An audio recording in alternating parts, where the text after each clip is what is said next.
So this week, if you remember last week, I'm kind of building off of a theme here.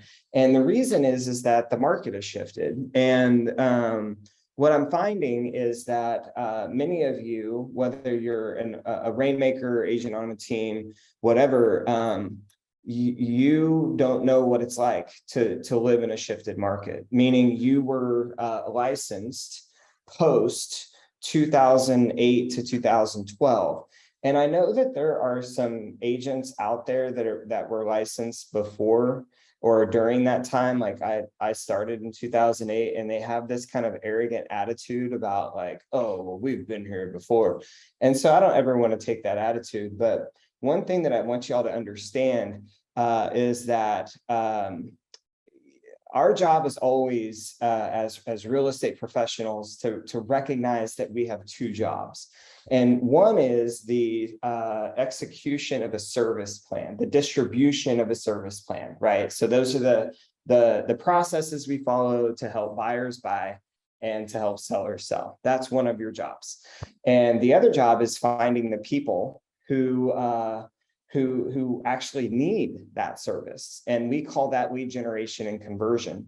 And the analogy that I've been encouraging people to kind of analyze or to accept here is that if you're a hunter, right? And let's just say you were hunting bison. I've been on this big bison kick lately because it's on my, I have a nutritionist, and there's like this green thing, like this list of green foods that I can eat, and bison is one of them. But imagine if you were hunting bison, you know, for the last 3 or 4 years, you would kind of like creep up over the hill to look down on the valley where the bison are. And there's like thousands of bison down in the valley. And rather than having to like really hunt them down, like you and I are standing there, and I go, here, and I hand you a bazooka. And so you've been hunting bison with a bazooka over the last 3 or 4 years. And so what happened with rapid inflation, and, you know, this is the most weird, Jason Abrams made this comment. He said, this is the weirdest recession we've ever had because there's so many people who want to buy particularly products, but can't because of the supply chain. It's like just such a weird thing. But now, instead of hunting bison with a bazooka, you're hunting with a bow and arrow. And the herd has thinned a little bit. So not only do you have less bison to shoot at, but you're no longer hunting with a bazooka, you're hunting with a bow and arrow, which if you've ever hunted before, as you can imagine, it requires it requires a lot more skill. And the thing that I want all of you to hear, particularly if you're an agent on a team, is that you need to make peace with the fact that you've got to start getting your hand in lead generating. That the days of having lots and lots of leads handed out may not be gone forever, but they're going to slow down. And you've got to have a hand in generating and converting leads. And in order to do that, you've got to really focus on your skill and will. So skill is that ability to have the conversations necessary to get people to use you as their realtor. And the will is to show up in a really focused and organized way and get after the activities that are necessary. And if you decide not to do that, just understand something. It's going to be a cold winter. It's going to be a really cold winter if you don't get on this. And I know that I'm preaching a little bit, and my hope is to continuously give you tools and strategies and angles and ways that you can go about this. Like last week, it was all about building your value toolkit, right? Making sure that you are out of call reluctance and into this idea of giving people value. And today, what I want to talk to you about is 5 different calls, the 5 different types of calls that you can make to your database. And so I want to give you like a menu of ways that you can be reaching out to people to lead generate. But hear me, if you don't have the will to win, if you're going to rest on your laurels, and for some of you blame your rainmaker saying that leads are slow or whatever, and maybe it's some of you are rainmakers that need to hear this. But if you do not get into action, you are going to have a very, very tough winter. And so I want you to hear that loud and clear. And here's the cool thing about it is, number one, if I'm right, I'll remind you. And if I'm wrong, you'll forget. So I went either way. But what are these 5 calls to the database? And the first one is, let me just pull this up so you guys can see this. And this is out on my site, but there was one edit that we needed to make. But the first one, and of course they all have to start with the letter C, you know, because I have to do some stupid acronym. Laura Hyatt's here, she'll appreciate that.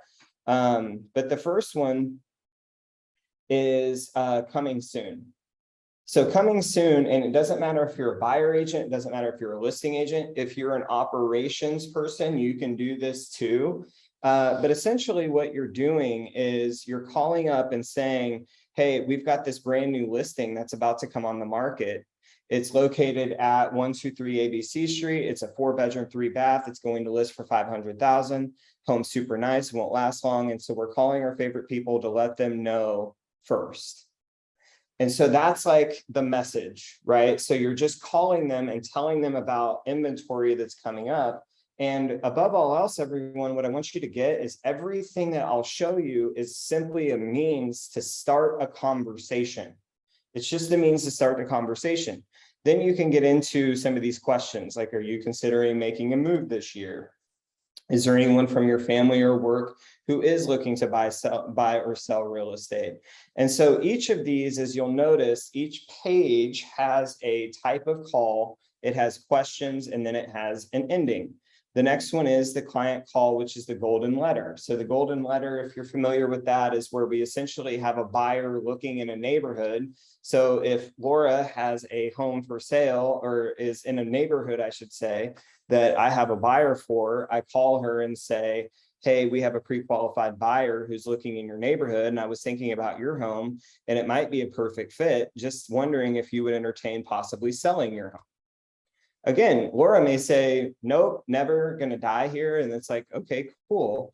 Now you've got the opportunity to swing the conversation in another direction. As you can see, there's also this option. There's 2 options on this one that you can use. We have a pre-qualified buyer who's looking in your neighborhood. I told them about your home, just wondering if you would entertain possibly selling your home. And then there are the questions. What price would you need to get on your home to consider selling it? All we want is for us to have the, think of it like the Trojan horse, right? The Trojan horse to slip in there to essentially start having conversations with people that we know. By the way, you could use any one of these on old internet leads. Virtually anyone that you have a phone number for, you could have used those 2 things on. Care call, as you guys know, this is something that was really popular during the pandemic, but just calling and checking in on people and seeing how they're doing. I have a client in Kansas City, Chad Taylor, who's been doing this. And so far this year has had the biggest listing taken year of his career, purely through just making care calls. But he's like, you know, totally methodical about it. And every single week he's on it. He spends an hour to an hour and a half every day making calls to his database and care calls. Contest calls, you guys may remember this from Bold. And that was, hey, I'm in a contest. I've got to get 10 referrals by the end of the month in order to win. And I'm just wondering who you know from work or church that's looking to buy, sell, or invest in real estate. Make up a contest, right? You can get into a contest with me if you want to. I have a contest with my coach. I have a contest with another agent in my office. We've got a contest before school starts. Just make up a contest if you need to, but that's another really easy call that you can make. And then lastly, I called this a community call, mostly because I wanted it to start with a C, but this is an invite call. So you're inviting them to something that you all are putting on or are tagging onto. Maybe you're doing macro events like an ice cream social. Maybe you're doing a giveaway. You're doing a call in to win. Maybe you're tagging on to an event that you're going to have a booth in, a wedding gala or something like that comes to mind. But essentially that is the last one, is the community call. And what I'll do is post this link from my site right here where you guys can go download these. But the thing that I'm encouraging people to do with this is to simply take it and every week or every month, just pick one. Just pick one message that you can ultimately take out to your database so that you can start making lead generation calls. But here's what I want you to get. Your holiday season, the quality of your holiday season, which I don't know about you, my holiday seasons require money. Like there are things that I want to do for people. There are gifts that I want to give, places I want to go, dinners that I want to host. All of those things require capital. People say money doesn't buy happiness. I would agree with that, but it does buy choices, right? And the more choices we have, the happier we are. And you're going to determine how that ultimately goes right now.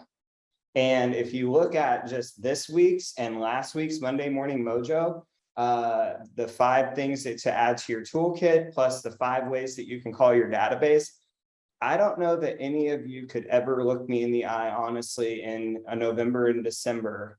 And if you're not making the money you want to make, could honestly tell me it's because I didn't know what to do. You know what to do. You have the toolkits, you have the scripts. It is literally written for you, but you have to have the will to go get it. And like I mentioned, I'm a little passionate about this right now because I'm hearing too much of people waiting around, hearing the stories of the market, buying into bullshit. You have a guardian angel or a guardian asshole. It's your choice to decide who you're going to listen to. I will listen to the guardian angel, but the guardian asshole is the one that's going to tell you all the stories and the things about the market and why you can't succeed. But if you took shift proof with me, you remember the phrase that I created, which is environmental indifference. We are environmentally indifferent to the market, which means that the market does not dictate our success. We do. So get after it. Take the things that I've just given to you over the last 2 weeks and go build a really badass business so that when everybody else is crying their woes during the holiday season, you and your family are having the most magnificent season possible.